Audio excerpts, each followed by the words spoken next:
Blessed be my witches, my spiritualists, and welcome to another episode of Witch Please. It is I, Odin the Seer, and today we are going to be doing the third part to our ink series.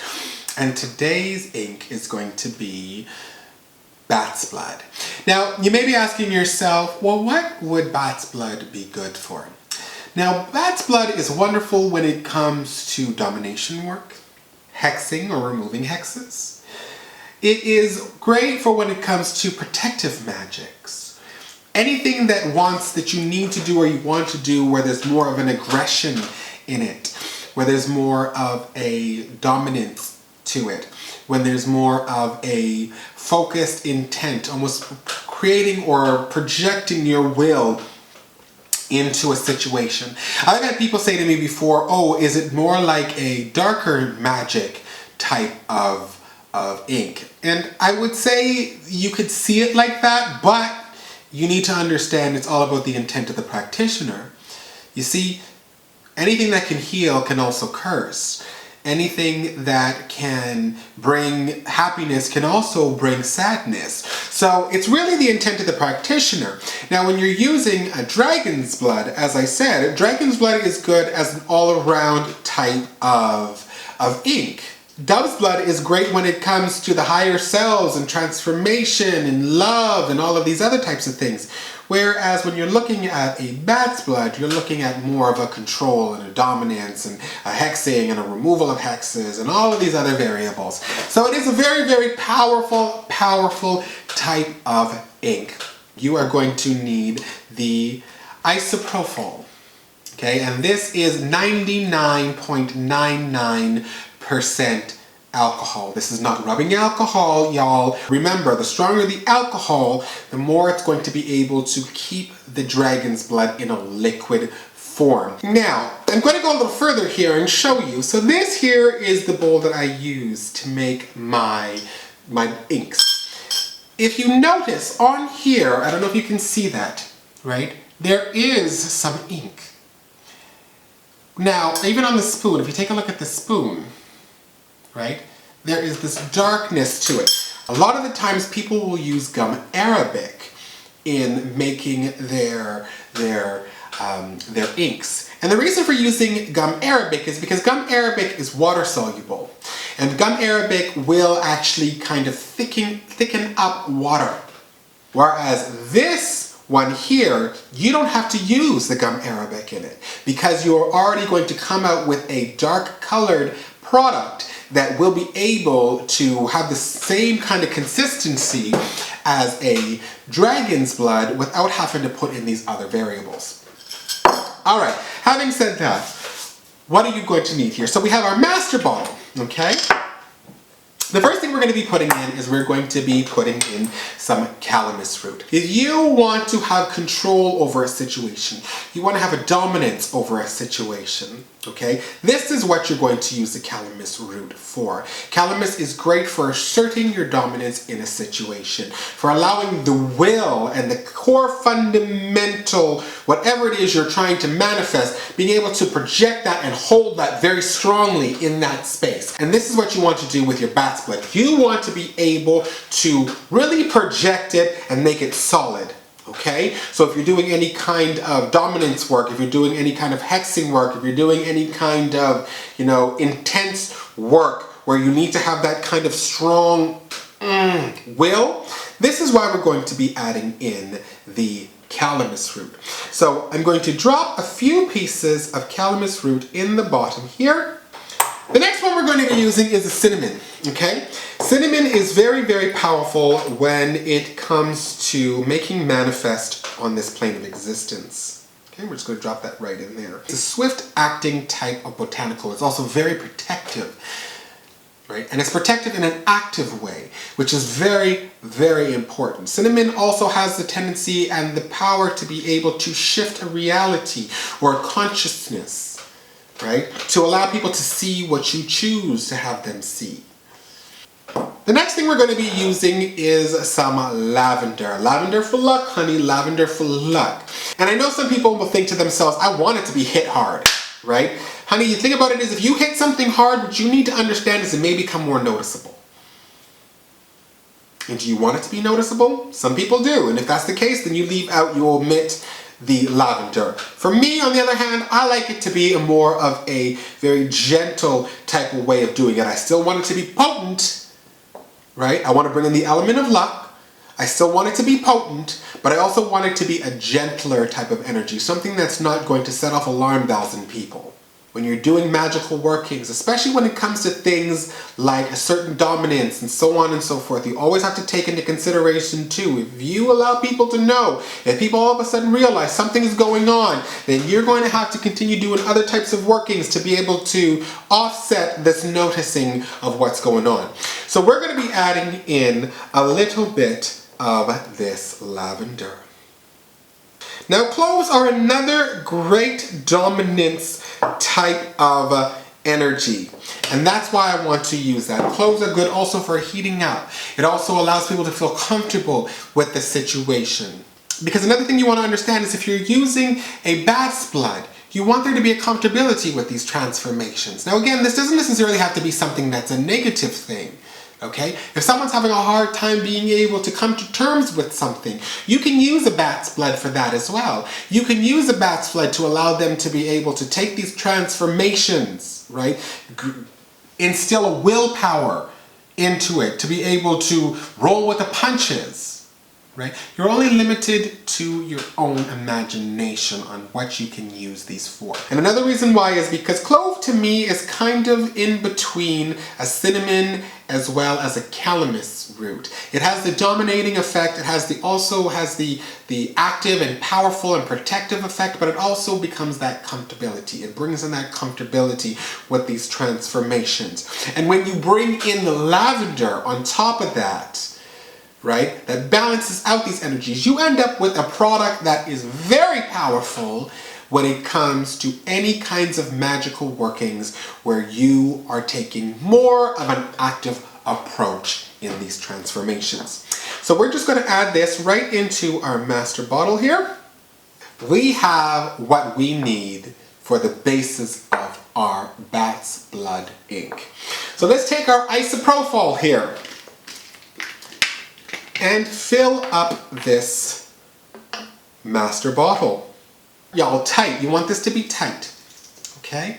Because now what you've created is, with the isopropyl, what you need to understand with this is that it is going to evaporate really quickly. So you always want to make sure that you have it very tight, okay? Very, very tight in what you're doing, because you don't want this to basically start to evaporate and you're just left with the botanicals in the bottom of the bottle. You want to be able to use this. I would actually get bottles like this of the isopropyl when I was doing a lot and using a lot of inks, and I would just put the name of it on and I would put the botanicals right in here, and I would let these steep for years. And I would keep those, and anytime I wanted to make some new dove's blood, dragon's blood, bat's blood ink, I would literally just powder down my dragon's blood, add them in, and bing bang boom, we were done. But we're going through the whole process here for y'all, but that is something that you can do. If you're using a lot of inks, if you're doing a lot of scribing, I mean guys, let me even tell you like this. If you are going to be doing something like doing your grimoire or your book of shadows, and you're going to be scribing in spells, if you're doing a domination spell, describe it in bat's blood. If you're going to be doing a love spell, scribe it in dove's blood. If you're going to be doing a general spell, scribe it in dragon's blood. Again, this is basically, you need to understand the power of these botanicals are there. The power of these oils are in the ink, darling. And that is going to bring in such a vibration into your workings, even in the scribing of your workings.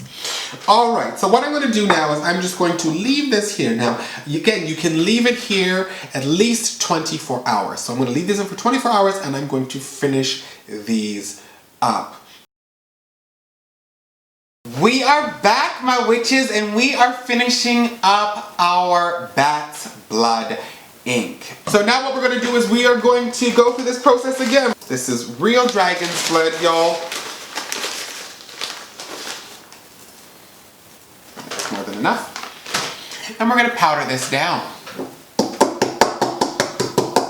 So now we are going to take our mixing apparatus, and we're going to pour in our dragon's blood. And I'm just going to be tapping the sides here just to make sure that I get all the dragon's blood off of it and that I can use this.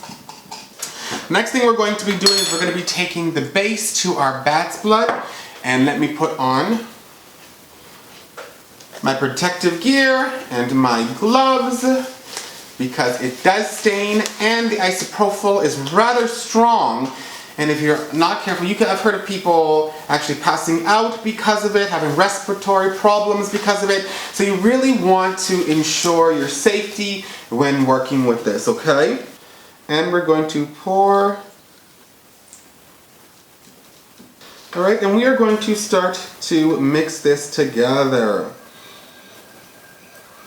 Okay, so now what we're going to do is we're going to take some tissue paper and we are going to dry wipe out our master bottle. When you're making this, if you have any water, when you go to wash out the bowl, as soon as water hits this, what ends up happening is that the Dragonia cinnabari, the dragon's blood, will actually turn back into a resin and it will stick to everything, right? So you don't really want that in your dove's blood, your dragon's blood, or your bat's blood. The top, perfect, okay? And then you're good to go.